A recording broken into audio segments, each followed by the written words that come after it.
lo que recién comentaba Andrés y presentaba en el informe. ¿Qué fue Jesús? Un líder político, un líder social, fue un profeta fundamentalmente, y estamos con el antropólogo y sociólogo David Galeano. Muchas gracias por acompañarnos en Viernes Santo, David. Muchas gracias, Carlos, un placer acompañarte y acompañar a la gente en esta fecha tan especial. De un punto de vista sociológico y antropológico, ¿qué fue Jesús realmente? Yo creo que definitivamente fue más que un profeta, un líder religioso, fue un líder político, ¿verdad? Porque movió a mucha gente, gente que convencida en sus propuestas, en sus ideas, lo acompañaron, lo siguieron, y esa, digamos, propuesta se mantuvieron en el tiempo, pasó a ser inclusive el ejemplo a seguir de muchos grandes políticos de este tiempo. Es común escuchar a varios políticos de hoy seguir mencionando, recordando la figura de Jesucristo, no solamente como la de un líder religioso, un profeta, sino esencialmente como un hombre que trascendió a la historia, en la historia, y llegó a proyectarse, y sus ideas siguen siendo la base, inclusive, yo diría, de muchas doctrinas políticas del mundo. Aspectos de Jesús vos rescataría para decir sí fue un líder político. Y sobre todas las cosas, un cambio que él propuso, más allá del punto de vista religioso, ese cambio religioso afectó a toda la estructura social, cambiar un estilo de vida por otro, y en ese sentido, yo te insisto, el acompañamiento que tuvo de las multitudes. Él arrastraba gente consigo, y gente que inclusive dentro del plano de la absoluta confianza, que podría tener una base religiosa, finalmente desembocó en una serie de acciones que llevaron a la iglesia que con él nació a expandirse a todo el mundo. Y esa es para mí una manifestación de este acontecimiento político, no solamente un mero acontecimiento, digamos, religioso. Inclusive hoy el Vaticano es, en este caso, una potencia política, no solamente una potencia religiosa. Vos decís, era más inclusive, a tu modo de ver, sociológicamente y antropológicamente, un líder político, aparte de ser líder religioso y profeta. Este liderazgo político, en cuanto a sus ideas principales, ¿cuáles serían para aquella época? Y yo creo que, primero que nada, cambiar la situación del mundo, siempre buscando el bien común. Pero él viene a plantear una postura totalmente opuesta a aquella famosa ley del talión, la otra que plantea una sociedad, digamos, más fraterna, más solidaria, donde el odio y el rencor no tenían que formar parte de, digamos, del modo vivendi del ser humano. Por el otro lado, eso mismo tenía y tuvo y tiene una incidencia en el plano económico. La búsqueda de ese bienestar iba a hacer que los pueblos, en la medida que se asociasen a ese proyecto suyo, también tuvieran un mejoramiento desde el punto de vista económico, desde el punto de vista social, todo basado en aquellos principios que él manejaba. Yo básicamente reduciría, digamos, a esos dos aspectos. Uno, esa búsqueda del bien común, y por el otro lado, el efecto, que esa fue la causa que generó y genera hasta hoy efectos, ¿verdad? Porque, digamos, ese proyecto suyo se mantiene hoy. ¿Y cómo selecciona a sus apóstoles? ¿Cómo ahí se ve el plano político? Y bueno, allí también entra con una, digamos, una modalidad totalmente distinta, ¿verdad? Cuando que él sale a buscar entre todas las ovejas blancas aquellas negras, y demuestra que el ser humano puede pasar por un proceso de cambio, por una especie de convicción en el proyecto de él, y a partir de eso cambiar. Y esos hombres que él eligió fueron los que finalmente, a su muerte física, comenzaron a expandir la idea suya, inclusive de Pablo, Pedro y otros más, y cada uno en su tiempo y en su forma se encargó de dar a conocer algo que en este tiempo creo que es mucho más complicado, mucho más fácil, perdón, porque en ese momento no teníamos tantas herramientas tecnológicas como hoy. Tenían que caminar largas distancias, llegar, reunir gente, convencer, inclusive en la ausencia ya en este caso del líder original. Para mí fue un fenómeno extraordinario en ese tiempo, y eso llevó a la expansión, pero impresionante, de todo lo que ya en adelante significó el modelo cristiano. ¿Y la crucifixión qué significa en estos términos políticos? Y la crucifixión, yo creo que es la demostración, como finalmente se dice que él muere para salvar a todos. Es un poco una demostración profunda de que el ser humano puede hacer ese gran paso, ¿verdad? De una circunstancia a otra, de un tiempo a otro, de un modelo inmoral a un modelo moral, que en este caso fue el propugnado por él. Y fue desarrollado y fue sostenido, incluso, vuelvo a repetir, siempre relacionando aquel tiempo con este, que estamos hablando de una estructura millonaria impresionante en número de fieles o de adeptos, pero que finalmente tienen en el fondo siempre los que se identifican con ese modelo cristiano una finalidad política desde el punto de vista de la búsqueda del bien común. ¿Qué es lo que se busca con esto? Bueno, una sociedad mejor, una sociedad más humana, una sociedad que se desarrolle en base a principios éticos y que en el fondo, como decía, busque el bien común. Y si podemos hablar de un líder político, entonces vos estás hablando de un líder que inclusive lo que hizo fue generar todo un cambio en la concepción hacia un mayor humanismo. Sí. La pregunta es, ¿fue un líder revolucionario para su tiempo? ¿Fue alguien que quería ciertas reformas? ¿Quién fue Jesús en ese aspecto para su tiempo? Un tipo altamente revolucionario, para mí extraordinariamente revolucionario entre los grandes hombres que probablemente generaron una revolución de esa clase. A lo mejor podemos contar como los dedos de la mano, Mahatma Gandhi, Martin Luther King, por poner algunos nombres, pero para mí fue una figura fuera de ser extraordinario. Por eso insisto, no solamente ese vínculo que históricamente se intentó hacer de él solamente con el plano religioso o profético, ¿verdad? Sino que más allá de eso, ese gran efecto que él tuvo en el mundo, porque hoy el mundo sigue hablando de él, 2000 años después seguimos hablando de él, 2000 años después en este programa tuyo seguimos hablando de él. Si no hubiera sido importante, si no hubiera sido un líder, si no hubiera sido un alto político, él no hubiera sido el tema de este tiempo. Y ahí viene el tema fundamental. ¿Qué nos dice entonces ese Jesús de hace 2000 años a los seres humanos de este siglo XXI? Y sobre todas las cosas, creo que la necesidad de seguir desarrollando una sociedad en base a un elemento tan importante que lastimosamente por su ausencia o por su carencia hizo que el mundo llegase a las condiciones que hoy tenemos, que es el amor. Él define toda su estructura, digamos, de acción en esa palabra amor, y eso incluye el perdón y a partir del perdón incluye la posibilidad de poder desarrollarnos más y mejor socialmente. Yo creo que inclusive hubo un desfasaje en algún momento, como ya han pasado tantos años, mirar la figura de un Jesús económicamente pobre, hablando en términos materiales, ¿verdad? Porque no tuvo casa, no tuvo dinero, por donde iba, él tenía todo.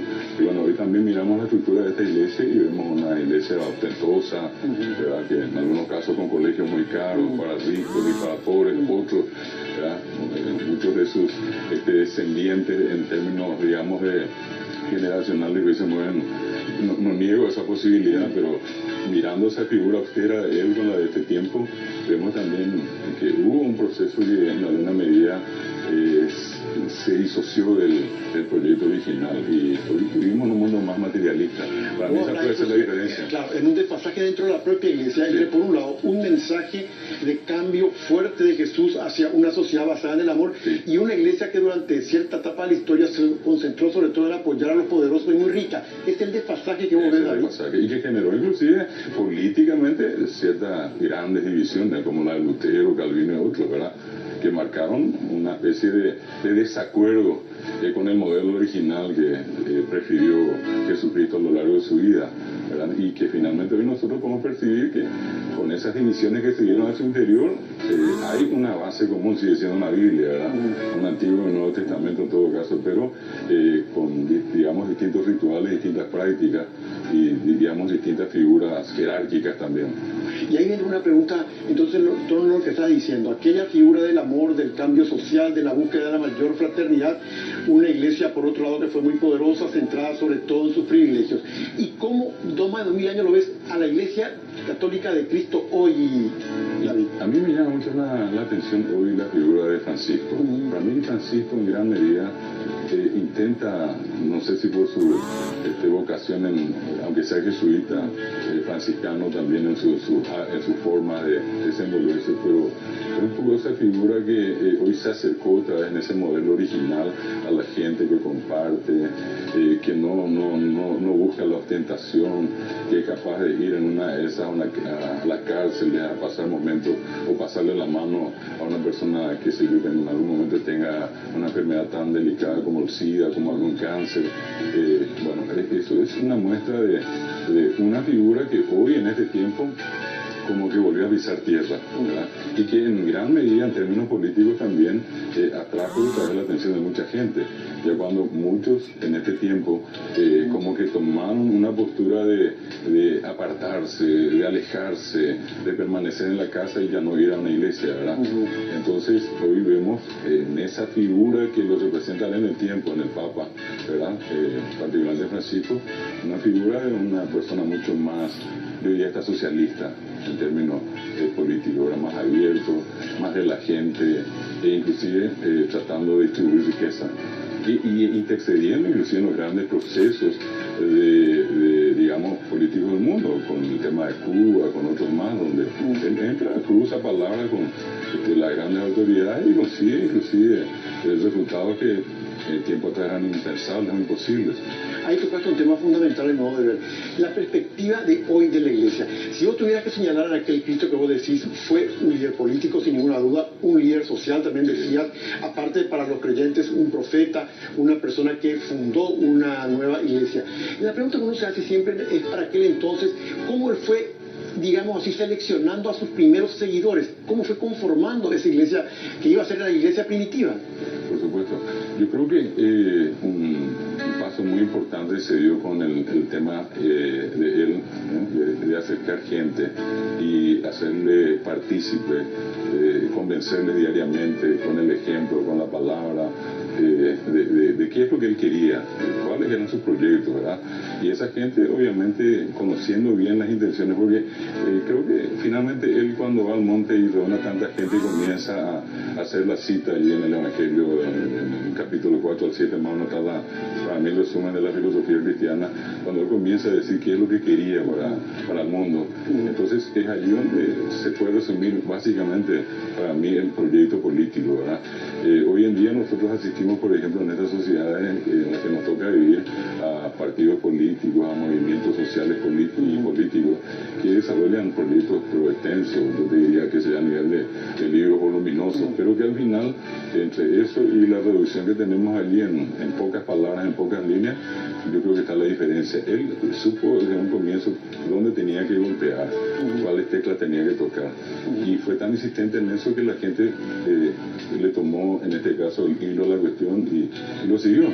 Repito, lastimosamente se produjeron, como en la medida que esto se expandió, fue creciendo, también eso generó dificultades, ¿verdad? Que ocurren en toda la sociedad del mundo. Entonces, lo que en un principio era así, acá comenzó a cambiar un poco de color, como el teléfono cortado, ¿verdad?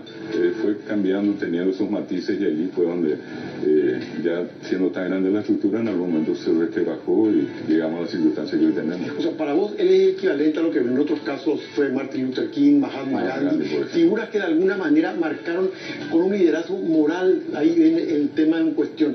¿Hay algún aspecto de liderazgo moral, vos crees, que en el mundo de hoy a nivel de la iglesia, o muy poco?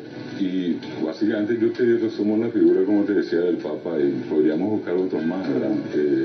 Tanto en Europa, en América, nosotros acá en el caso del Paraguay, nosotros llegamos a tener figuras emblemáticas respetables, moralmente bien definidas, con una alta ética, ¿verdad? Y eso yo creo que todavía existe dentro de esa estructura. Y lo que habría que hacer es enfatizar, generar en este caso, yo creo que a partir de estos líderes que tiene la iglesia, unos espacios más abiertos, que en este caso se preocupen más de la sociedad, que traten de asistir a la gente, no solamente en términos estrictamente religiosos, ¿verdad? Yo creo que los grandes compromisos de la historia se marcan hoy en día en los movimientos políticos, en los grandes líderes, pero yo creo que no existe una sociedad en el mundo que no haya tenido como base una religión. Yo te hablo en mi caso particular del tema de los guaraníes. Los guaraníes tienen una vida religiosa, Y esa vida religiosa es lo que genera un efecto político, social, económico, cultural, deportivo. Yo creo que en la sociedad más amplia, como en este caso ya podemos decir cristiana, católica en particular, ese fenómeno es el mismo, ¿verdad?